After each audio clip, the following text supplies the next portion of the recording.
Jean Barbin, 135 façons de sauver la Terre.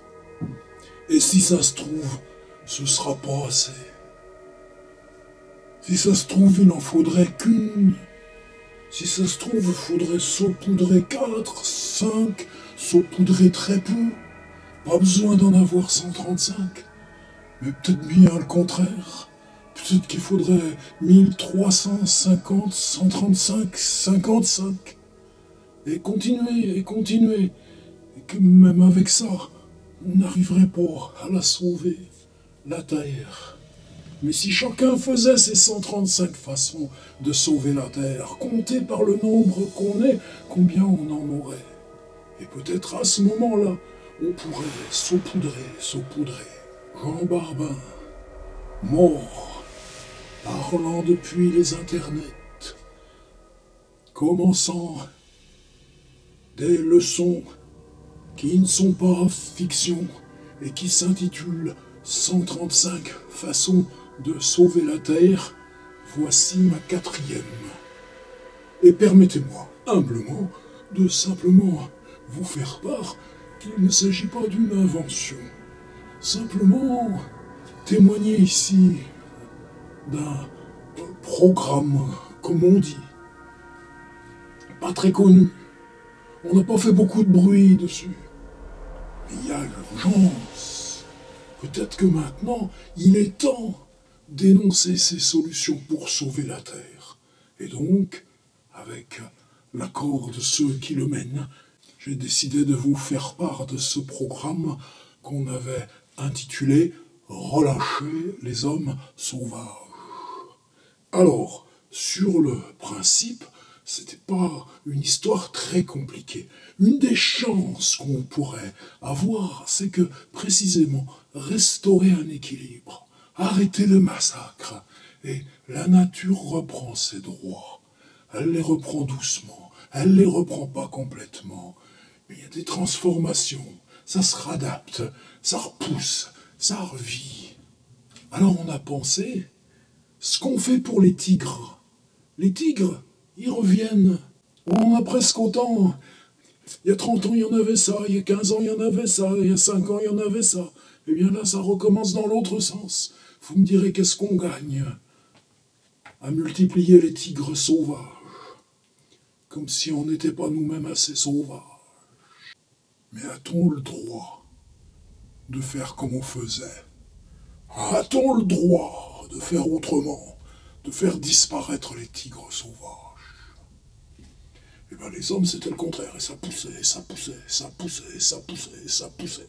Et les villes, et puis les villes, et ça mangeait, et ça mangeait, et ça mangeait, et ça mangeait. Et les forêts disparaissaient, et les mers, elles s'emplastiquaient. Et par contre, il restait ça, les dalles, les parkings, le bitume, la folie, la foule. Alors on a pensé, dans les villes, il y a des solitaires.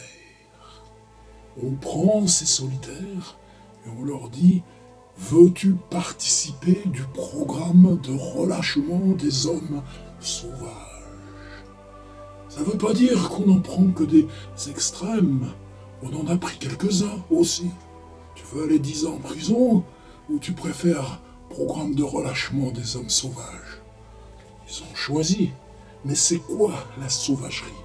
Non, c'est la sauvagerie des invisibles. C'est dire, si la ville tombe en ruine, si la ville devient stérile, si la ville devient telle que tous celles et tous ceux qui l'occupaient s'évanouissent, disparaissent, se retirent, maladie, misère, calamité, fuite, exil, eh bien resterait au milieu des parkings, des tours, des périphériques, rocades, autoroutes, tunnels, caves, entrepôts, hypermarchés, bureaux, logements désertés. Quelques membres du programme de relâchement des hommes sauvages. On leur demande quoi? Pas grand-chose. D'être là dans la ville encore habitée, dans la ville encore peuplée, dans la ville à ses spectacles, dans la ville qui regarde son cinéma, dans la ville qui s'amuse avec ses ordinateurs, dans la ville qui boit au bistrot des terrasses, dans la ville qui va, quelques-uns, encore, dans les enterrements, au cimetière, nous dire bonjour à nous les morts, mais il y en a déjà moins en moins de ceux-là.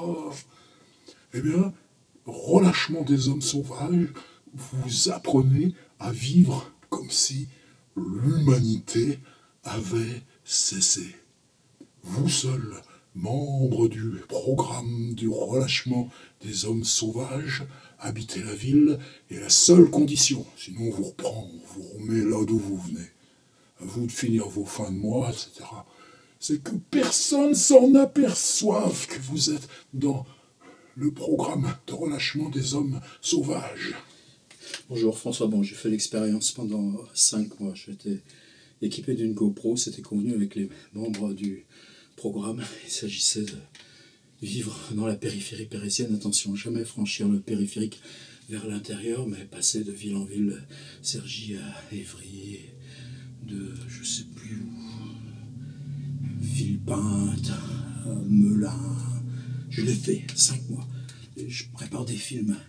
Ces films, pour l'instant, ils sont dans une chaîne diffusée comme là, vous voyez ma chaîne. Merci d'être là, je suis vraiment touché. Juste avec ma petite GoPro. Et ces films, je suis très très fier de les avoir réalisés. Ils servent de tutoriaux, comme on dit.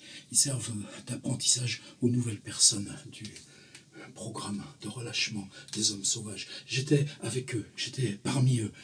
Je n'étais pas moi-même membre du programme de relâchement des hommes sauvages, mais c'est pour ça qu'avec Jean Barbin, on a été bien au courant de ce qui s'y passait. Peut-être qu'un jour, je ne désespère pas d'avoir le droit de proposer ces films-là aussi sur ma chaîne. Eh bien, dans ce programme de relâchement des hommes sauvages, le seul but, c'est d'être indétectable. Et c'est pour ça qu'on est quelques-uns à y croire, à la possibilité pour nos villes, nos ciments, nos bétons, nos trous, nos caves, la stérilisation qu'on a imposée au monde, et ça on y reviendra bientôt, que même ça puisse continuer, survivre, revenir terre d'accueil pour une humanité qui fera autrement. Observez autour de vous, les indétectables, les presque invisibles, les bienveillants, les traversants, les errants, et demandez-vous s'ils ne font pas partie de ce programme du relâchement des hommes sauvages. Mais attention, ne leur demandez pas, ils vous diraient non tout de suite, ça fait partie du jeu, n'est-ce pas? Mais Jean Barbin, 135 façons de sauver la Terre. Quelquefois, dire qu'il y aurait peut-être quand même moyen d'avoir petit espoir, tout petit espoir, comme ces petites fleurs quelquefois que vous voyez fleurir dans les fissures du béton sur le sol où vous rampez, puisqu'on en est là, ramper dans le présent comme on rampe